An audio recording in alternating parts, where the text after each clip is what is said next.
Donc il s'agit d'une vente singulière en 1909. Léopold II, je certifie qu'il a décidé, pour des raisons de succession, de vider ses palais.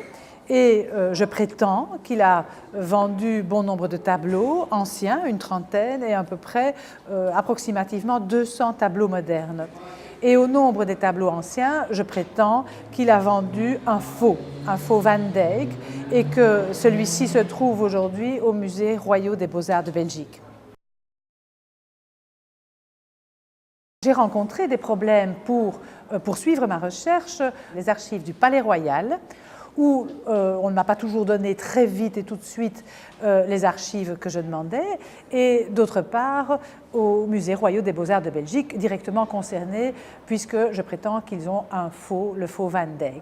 Et là, c'est vrai que j'ai reçu des fins de non-recevoir, je n'ai pas obtenu les renseignements tout simples que je demandais. J'ai eu des problèmes avec mon promoteur suite à l'intervention du directeur du musée, qui est également professeur à l'ULB, et qui a demandé une sanction disciplinaire à mon égard. Et dès lors, j'ai perdu mon promoteur.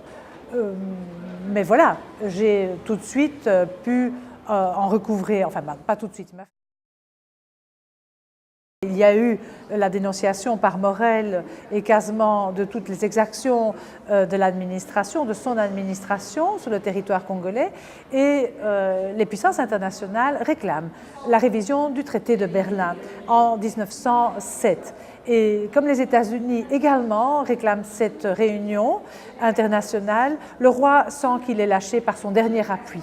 Et donc, il doit céder le Congo à l'État démocratique de la Belgique. Mais il doit aussi céder la fondation congolaise, ce qui ne lui plaît pas du tout, parce que grâce à elle, il comptait régler tous ses problèmes de succession comme il l'entendait. Je pense qu'il serait judicieux, honnête et honorable pour les Belges, le peuple belge, de reconnaître les faits qui se sont produits là sous l'administration de Léopold, le roi de l'État indépendant du Congo. Et je pense que pour le peuple congolais, cette reconnaissance lui permettrait d'avancer plus vite à l'avenir et d'avancer mieux.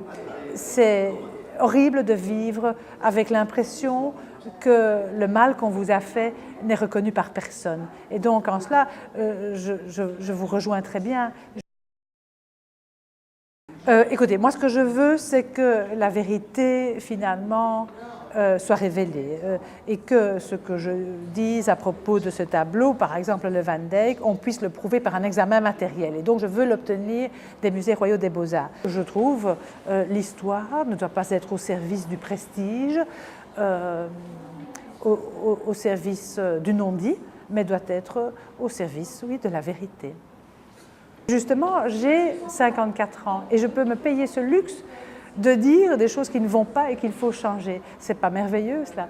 Je peux un petit peu ruer dans les brancards et tâcher un petit peu de secouer l'establishment pour que finalement celui-ci ait des règles de conduite plus honorables, plus claires, plus franches. Ça, je le fais au fond pour les générations qui suivent.